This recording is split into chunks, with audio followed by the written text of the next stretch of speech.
24 июня.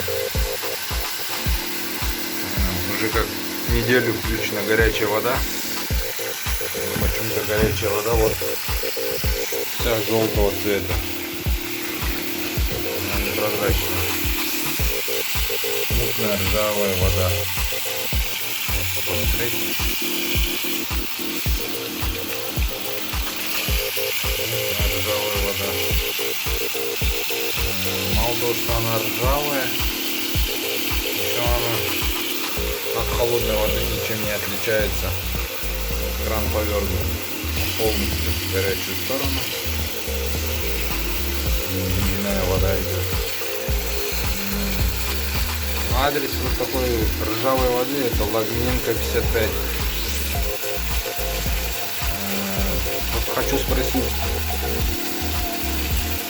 за такую ржавую не должны платить деньги водоканал, Бишкек теплосети?